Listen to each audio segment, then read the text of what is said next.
Good evening, Alan. And tonight there is breaking news in the Natalee Holloway case. You will see the tape that allegedly cracks the Natalee Holloway case. Joran van der Sloot caught on tape saying he knows Natalee Holloway is dead, and Joran says a lot more than that. Joran was one of the last known people seen with 18-year-old Natalee Holloway. Natalee vanished in May of 2005 in Aruba. The tape is part of an undercover camera operation by Dutch crime reporter Peter de Vries. Peter teamed up with a Dutch man named Patrick. Patrick became friends with Joran and got Joran to open up, speaking freely inside a wiretapped car. Wat heb je gezegd, joh? Nooit meer te vinden. In één keer, Patrick. Weet ik veel wat ze allemaal deed. Ja, man, in één keer. En ik zo, wat is dit allemaal? Maar heb je niet geprobeerd te reanimeren? Natuurlijk, Pat, ik heb alles geprobeerd, man. Ik heb haar geprobeerd te schudden. Ik zat dat wijf te schudden. Dit is gebeurd, kom, alsjeblieft, kom mij helpen, weet je. En ja, bel de politie niet, alsjeblieft, bel de politie niet. En ik bel de politie niet, gewoon mee. Wat heb je dat gedaan dan? Ja, het is gewoon de zee ingegaan verder. Toen heeft hij er daarin Gewoon zo eraf gegooid. Zo? Wist je zo zeker als het dood was dan, Joran? Je kent toch niet, weet je, hè? Mensen kunnen ook in coma raken, hè? Ja, maar dat wist ik ook niet zeker, maar ik schrok me ergens tot dood. Als kunnen ook in coma raken. Ja. Joran now claims he lied on that tape, but the Aruba prosecutor's office has reopened the investigation. So is Joran headed back to jail? On the phone live from Aruba is Jassi Mansour, managing editor for Diario newspaper. Jassi, so what is the latest? Is he headed back to jail? Will there be an arrest warrant for Joran van der Sloot? Well, they did request the arrest warrant. It was initially denied, but tomorrow they are appealing the decision because the prosecution insists that they want this man arrested. Who is the man who Joran identifies as the person who dumped Natalee's body in the ocean? Well, what we found out today about that is that there are two persons that go by the same name. And one of them is in Aruba. He had a press conference today in the office of his lawyer. We were present there. And the one that was there has vehemently denied having anything to do with Joran that night or the boat or throwing a body overboard. How about number two, the other person? Well, Prosecutor Moss claims to have identified him and located him so far. Does he say number two was the, I mean, which is it, number one who allegedly did the body dumping, or number two of Natalee? The number one denied everything today, so number two is the one that they're looking for. Do you have any more information about this second person? And I guess the name is it Dory, is that the name? Yeah, D-A-U-R-Y. Do you know anything about this other person? No, we don't know anything about either one of them. The one that is here now, we know was born in Curacao, that he lived there for a while. He lived in Aruba for a while and then moved on to Holland. And at the time, and I guess as of May of 2005, this first Dory was not in Aruba, which is, at least that's what's being said tonight. Is that correct? That's correct. Not during that month that this took place. All right, so now the hunt is on for Dory number two. Does the prosecutor have any leads as to who he might be? Yeah, they know who he is, and they know where he is. Whether they've contacted him so far, I don't know. What does the prosecutor say his intentions are? His intentions are to continue with this case. His intentions are to arrest Joran whenever he sets foot on the island. That he can do because he has the competence to do that on his own. Are Joran's parents speaking out at all? No, very quiet. What's the reaction in Aruba? Because quite frankly, Jassi, at least it appeared to me that there were some, not all, Arubans who were quite hostile to at least Beth Holloway. No, now that attitude has changed. For example, the director of the largest, most listened to radio station called me and said that she is going to publicly apologize to Beth for having misjudged her and the whole circumstances involved here. Jassi, thank you. You're welcome. All right, the tape is out. Joran van der Sloot apparently caught on tape saying he had a friend dump Natalee's body in the ocean. Last week, Joran's lawyer said Joran wasn't worried, but what about today? Here with me is Joe Tacopina, Joran van der Sloot's lawyer, and I will say one thing. Joe, is that who hasn't had a client who talks? But anyway, you got a mess on your hands. You know, it's the days when you question going to law school and things like that, but I'll get over it and get through it.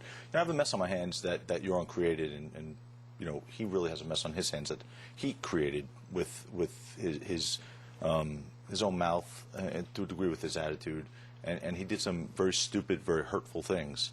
And, you know, it's hard for me, Greta, to sit here and look you in the eye and say, but you should believe him when he says he was lying about that. So what I'm going to do is say, take his word out of the picture. Whatever he said to you that, you know, in your exclusive interview, extensive interview with him, whatever he said in the past, because he's told so many different versions, he really isn't someone who I think you can say, let's evaluate what he says and see if it's truthful. I say, look at the evidence in this case. Put his words aside. Whatever his version is, put it aside. Here's the difference, though. When he spoke to us, for instance, he knew that we're going to wrap it around the world in prime time. And so he was necessarily guarded. I said I was inclined to believe him. Not totally. I left a window open because I've been lied to. I've been a lawyer long enough to know that I've gotten lied to and lied to by the best. And then, but when he got caught on camera, he didn't. I mean, when he got caught in this car, it was secret. I mean, he didn't know it was going to go around the world. It was secret, but there are circumstances that I think we need to put that in context. And there were 20 hours of tape. I've read the transcripts of those 20 hours, and it's a book. It's not the 3 minutes that people have seen. First of all, throughout all of these conversations, this individual, Peter, is giving, as an undercover operative, even though he's a journalist, he's giving Joran van der Sloot marijuana.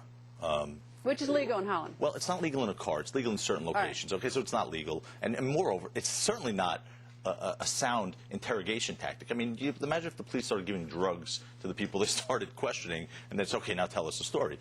You know, so that happened throughout. This person posed as a major criminal who was, you know, doing all these things and telling Joran all the bad things he'd done, and yet supplying Joran with drugs and money and things of that nature. And you know, he decided he was going to let him know, yeah, well, I'm a tough guy too. I could do these certain things. He lied about so many things regarding cuts on his face, how he got them. Let's actually, because one of the things I asked you to do is to put together a bunch of these so that we can you know, we can have fair organization. We have a graphic that we can put up, and let's just run right through and put them up on the screen for the viewers. All right, the first one is judge denied pretrial detention. Why is that important to you? Well, it's important because it's a window into the value of this evidence, Greta. I mean, in Aruba, in this case, Joran's been arrested and detained twice on little or no evidence that would hold up in a court of law, yet he's been detained.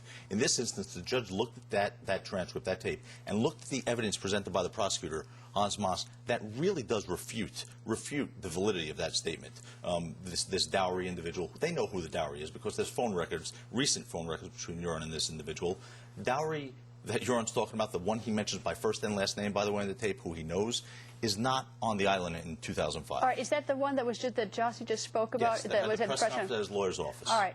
Now, another thing that you had on the graphic, that Joran does not confess or admit guilt. Let me just say one thing. Is that he says that he's with her, and he asks someone to dispose of her body, and he doesn't know if she's dead or alive. I heard those tapes, and again, I think there's been some things lost in the translation. He doesn't ask anyone to dispose of the body. What he said was that he went to a phone when he thought she died, called this individual from this payphone, and I'll get to that in a second, the payphone, another important piece of evidence, and called this person Dowry, and Dowry said, don't worry, leave her there, I'll take care of everything, just go home. And he went home.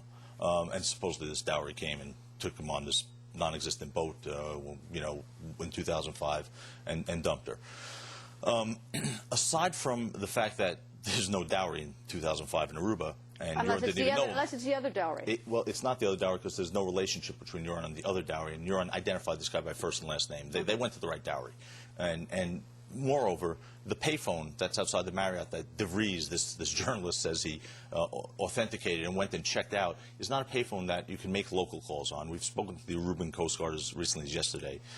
It's been part of the initial investigation. It was submitted to this judge in determining the validity of this tape. This payphone is an international call payphone where you can only make outgoing calls. They have call logs of it, and the call logs do not support any calls made that night. Why would Joran make these statements in this car? I mean, you know, I mean, these are just horrible statements, and I mean, I disagree with it in terms of whether they're incriminating or not, but you and I could argue with that. But what does he say? Why did he do this?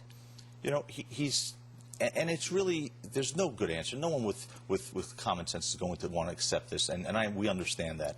But what he says is that this individual, you know, was telling Joran all these things about himself, and he was giving Joran this marijuana, and, you know, he succumbed to all of these temptations, took money from him, took marijuana from him.